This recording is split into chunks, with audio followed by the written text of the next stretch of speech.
Yuk kita ingat lagi perkembangan teori atom yang kemarin sudah kita bahas, bahwa ternyata untuk menentukan konfigurasi elektron kita akan menggunakan dua teori. Teori yang pertama, teori atom Bohr oleh Niels Bohr yang telah menemukan kulit atom. Kemudian yang kedua, teori mekanika kuantum. Nanti kita akan belajar tentang orbital. Mari kita bahas satu persatu, kita mulai dari konfigurasi elektron menurut Niels Bohr. Dari percobaannya menggunakan spektrum atom hidrogen, ternyata Niels Bohr berhasil menemukan kulit atom. Nah, itulah yang nanti kita akan pakai untuk menentukan konfigurasi elektron menurut Niels Bohr. Postulat Niels Bohr mengatakan bahwa inti atom dikelilingi oleh elektron pada lintasan tertentu. Nah, lintasan tertentu ini kiranya seperti ini.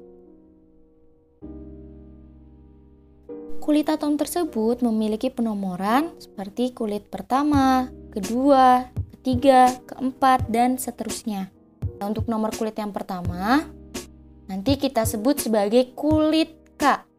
Dilanjutkan L, M, dan N. Jadi, konfigurasi menurut Niels Bohr ini mendasari pada kulit atom. Nah, kulit atom itu yang seperti ini ya. Inti atom dikelilingi oleh elektron pada lintasan tertentu yang kita sebut sebagai kulit atom.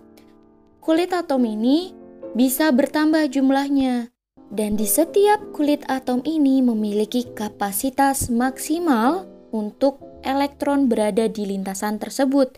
Maksudnya bagaimana? Jadi, jumlah elektron maksimal di kulit atom itu kita bisa tahu menggunakan 2 dikali N kuadrat. N-nya itu menunjukkan nomor kulit. Jadi misal, kulit K nomornya kan 1, berarti 2 dikali 1 kuadrat sama dengan 2. Nah, begitu seterusnya. Apabila nih, ternyata elektronnya lebih dari 2, berarti elektron tersebut harus mengisi pada kulit L.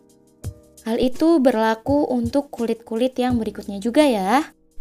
Terdapat juga beberapa aturan yang harus kalian pahami dalam menentukan konfigurasi elektron.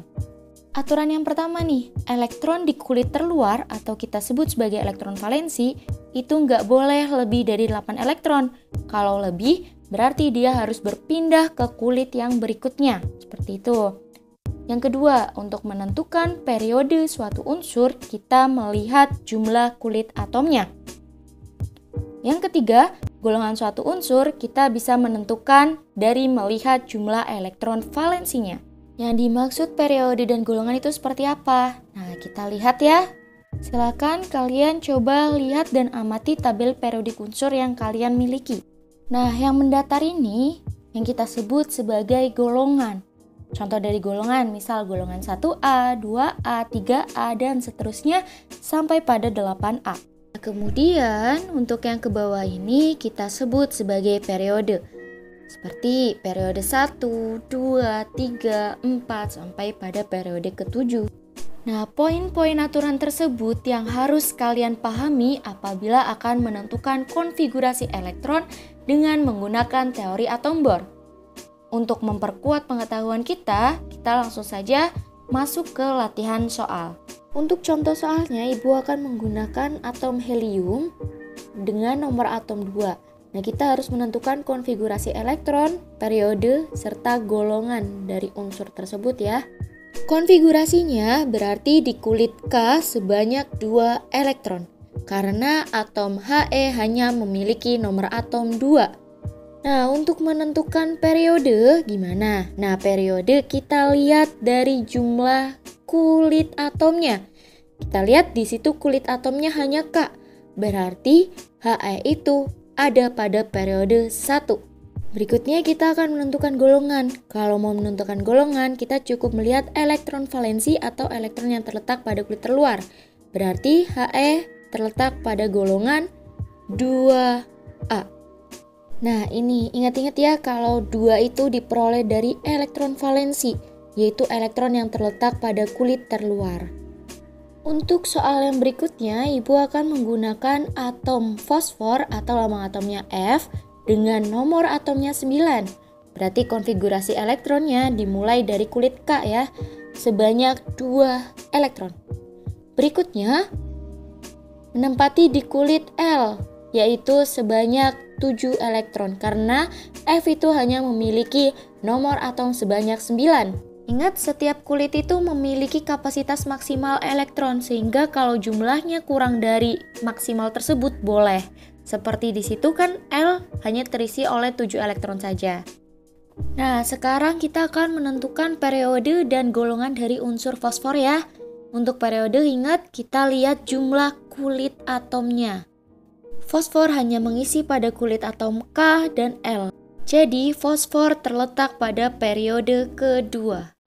Nah, golongannya berarti dilihat pada elektron valensinya. Dan ternyata pada golongan ke-7A. Soal kedua, Ibu balik kita hanya tahu periode dan golongannya saja dan kita harus menebak unsur apakah itu dan bagaimana konfigurasinya. Catatan terpentingnya kita harus mengingat bahwa periode adalah jumlah kulit atom, sedangkan golongan adalah elektron valensi atau elektron yang letaknya di kulit terluar. Nanti kita bisa tahu nama unsur dan konfigurasinya. Kita mulai dari soal pertama bahwa menyebutkan periodenya keempat dan golongannya ada di 2A. Kita lihat dulu dari periode menunjukkan jumlah kulit atom. Kalau periodenya 4 berarti ada 4 kulit atom. Kita mulai K, L, M, dan N. Nah, sekarang golongannya kita lihat terletak pada golongan 2A. Golongan itu kan menunjukkan elektron valensi. Berarti kita mulai elektron valensi elektron yang paling luar. Berarti kita mulai dari N dulu nih. Berarti di kulit N terdapat 2 elektron. Kemudian di M 8, L juga 8, K 2. Kenapa L dan M itu 8? Karena jumlah maksimal di setiap kulit itu hanya bisa 8 elektron. Nah, di situ L sudah pas 8, otomatis elektron berikutnya harus mengisi subkulit M. Nah, K kenapa 2? Karena di kulit K hanya boleh terisi maksimal 2 elektron saja. Nah, berarti kita bisa menentukan nomor atomnya. Untuk tahu nomor atomnya kita cukup menjumlahkan, yaitu 2 ditambah 8 ditambah 8 ditambah 2. Kita peroleh nomor atomnya sebesar 20. Nah, kita tinggal mencari unsur dengan nomor atom 20 di tabel periodik unsur. Dan ternyata itu adalah unsur dari kalsium atau Ca dengan nomor atom 20. Untuk soal yang B, periodenya yaitu 3. Periode menunjukkan jumlah kulit atom. Berarti elektronnya hanya menempati pada kulit K, L, dan M. Pada keterangan berikutnya ternyata letaknya di golongan 6A, yang berarti elektron valensinya sebanyak 6. Nah, 6 itu kita letakkan pada kulit terluar, yaitu kulit M. Nah, selanjutnya di L terisi 8 elektron dan di K terisi 2 elektron. Oke, berarti mudah ya, kita sekarang bisa menentukan nomor atomnya dengan menjumlahkan, yaitu 2 ditambah 8 ditambah 6. Hasilnya diperoleh nomor atom sebesar 16, kita cek tabel periodik unsur, dan unsur tersebut adalah unsur sulfur atau belerang.